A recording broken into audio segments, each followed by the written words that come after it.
going to discuss a portion from class 9 science chapter 5, the fundamental unit of life. In class 8 you studied about the cell and its structure. Cell is the structural and functional unit of life. All living organisms are made of cell.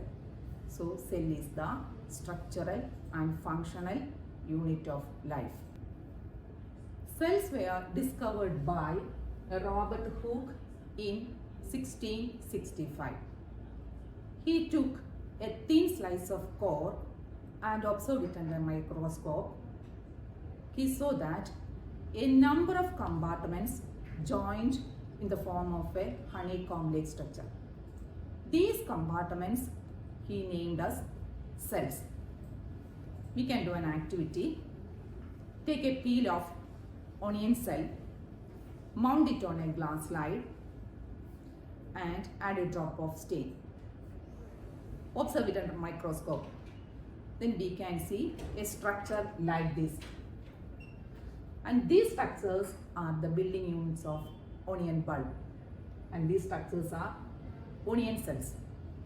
The same way, we can do another activity. We have to take few epidermal cells from the cheek and observe it under the microscope. Then we can see a structure like this. These are the structure of cheek cells and this is the structure of onion cells. The first microscope was constructed by Anton von Leeuwenhoek in 1674. Nucleus in the cell was discovered by Robert Brown in 1831. Perkins in 1839 coined the term protoplasm for the fluid substance of the cell. What is cell theory? All plants and animals are composed of cells and cell is the basic unit of life. This theory was presented by two biologists, that is Schleiden and Schwann. Schleiden in 1838 and Schwann in 1839. The cell theory was further expanded by another biologist, that is Virchow in 1855. He suggested that all cells arise from pre-existing cells. With the discovery of electron microscope in 1940, it was possible to observe and understand the complex structure of the cell and its various organelles. Based on the number of cells, the cells are classified into unicellular and multicellular. Unicellular organisms have only one cell. That means they are all single-celled organisms. Example, amoeba, paramecium, euglena. Multicellular means the body composed of more than one cell. Example, fungi, animals, plants. Now we can do an activity. We have to prepare a temporary amount of leaf peel and observe it under the microscope. We can see the cells are not alike. They are differing size, shape and structure. The same way, in our human body also we can see different types of cells like this. They are neuron, white blood cell, red blood cell, then muscle cells, ovum, sperm. All these are having different shape, size and structure. The shape and size of the cells are related to the specific function they perform. In a single cell, there is division of labor. A cell contains cell organelles and these organelles are performing different functions. Each cell organelle performs a special function such as making new materials in the cells, clearing up the waste materials from the cells, etc. A cell is able to live and perform all its functions because of these cell organelles. All cells have same organelles. The cell organelle is same in all cells. Now we have to study what are the parts of a cell. The first part is plasma membrane or cell membrane. This is the outermost covering of the cell which separates the contents of the cell from its external environment. And this membrane allows or permits the entry and exit of certain molecules through it and out of the cell. And that is why it is known as selectively permeable or semi-permeable membrane. Some substances like carbon dioxide and oxygen can move across the cell membrane by a process called diffusion. What is diffusion? The movement of molecules from higher concentration to lower concentration is known as diffusion. Inside the cell, the carbon dioxide is forming and it is a waste material and it has to be excreted out. Inside the cell, carbon dioxide concentration is more and outside the cell, carbon dioxide concentration is less. So the carbon dioxide is moving from inside the cell to outside by the process of diffusion. The same way, oxygen also enters the cell. Outside the cell, oxygen concentration is more and inside the cell, oxygen concentration is less. So the oxygen molecules move from outside the cell to inside. So the exchange of gases in cell is taking place by diffusion.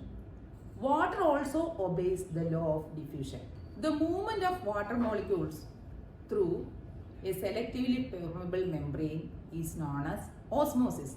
That means the movement of water molecules from a higher concentration to a lower concentration by the process of osmosis.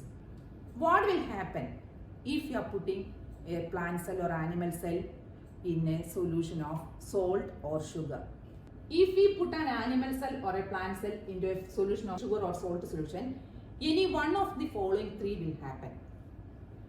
If the medium surrounding the cell has a higher water concentration than the cell will gain water by osmosis so that the cell will swell up, and such a solution is known as hypotonic solution. In the diagram you can see outside the cell the water concentration is more and inside the cell water concentration is less.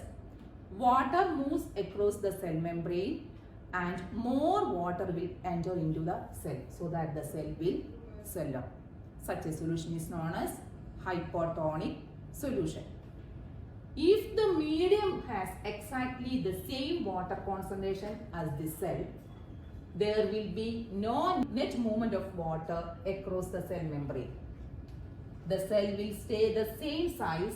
Such a solution is known as isotonic solution.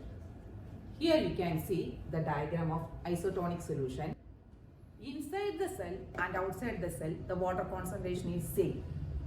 So the movement of water across the cell, the inside and outside the cell, that is same. So there is no net movement of water across the cell membrane and the cell will have the same size. If the medium has a lower concentration of water than the cell will lose water by osmosis. The cell will shrink and such a solution is known as hypertonic solution. In hypertonic solution, inside the cell, the water concentration is more and outside the cell, water concentration is less. So the water molecules move across the cell membrane, but more water will leave from the cell so that the cell will shrink. And such a solution is known as hypertonic solution. Then what's the structure of plasma membrane? The plasma membrane is flexible and it is made up of organic molecules called lipids and proteins. This plasma membrane, it contains three layers. Outer layer and inner layer is made up of lipids and the middle layer contains proteins. So the lipid arrangement in plasma membrane, that model is known as fluid mosaic model. The flexibility of the cell membrane enables the cell to engulf in food and other materials from its external environments. Such process is known as endocytosis. Amoeba acquires its food by this process, that is endocytosis. Here is a diagram you can see. When an amoeba sees a food material, it moves to that region and the pseudopodium surrounds that food material and engulfing it. Inside the body, the food enters in the form of a food vacuole and it is digesting in the cytoplasm. Next part of the cell is cell wall. The cell wall is a rigid outer covering present in plant cells outside the plasma membrane. It is present outside the plasma membrane and it gives mechanical and structural strength to plants. It is made up of cellulose. In this diagram you can see that cell membrane, then outside the cell membrane you can see the cell wall. So this cell wall is present in plant cells. When a living plant cell loses water through osmosis, there is shrinkage or contraction of the contents of the cell away from the cell wall. And this phenomenon is known as plasmolysis. Here you can see that plasmolized cell. We can do an activity. We have to take a leaf peel and put it in water, and after that we have to observe it under microscope. We can see all the contents of the cell. And on this leaf peel which is mounted on the glass slide, we have to add a drop of salt or sugar solution. Wait a minute and observe. We can see all the contents of the cell detaches from the cell wall and moves to one side. That means it is plasmolized. We have to take a leaf and boil it in water and take a leaf peel and do this plasmolysis process. Then we can see it is not plasmolized. Only living cells can do plasmolysis. In cell walls, it permits the cells of plants and fungi and bacteria to withstand very dilute or hypertonic solution without bursting. In such media, the cells tend to take up water by osmosis. The cell swells, building up the pressure against the cell wall. The cell wall exerts unequal pressure against the swollen cell, so it will not burst. Because of their walls, such cells can withstand much greater in the surrounding medium than animal cells. The next part of the cell is cytoplasm. Cytoplasm is the fluid content present inside the plasma membrane. It also contains the cell organelles. Here you can see the structure of a cell, and inside that we can see all the components of the cell, that is the cellular organelles and the cytoplasm also we can see here. Each cell organelle performs a specific function for the cell. Based on the presence or absence of the nucleus, the cells are divided into prokaryotes and eukaryotes. In prokaryotes, membrane-bound organelles are absent and also the nuclear region is absent. In eukaryotes, a well-defined nuclear region and membrane-bound organelles are present. Viruses, they lack any membrane and hence do not show characteristic of life until they enter a living body and use its cell machinery to multiply. So when it enters into a host cell, it is active. And if it is not entering into a host cell, it is inactive. Let's have a quick recap.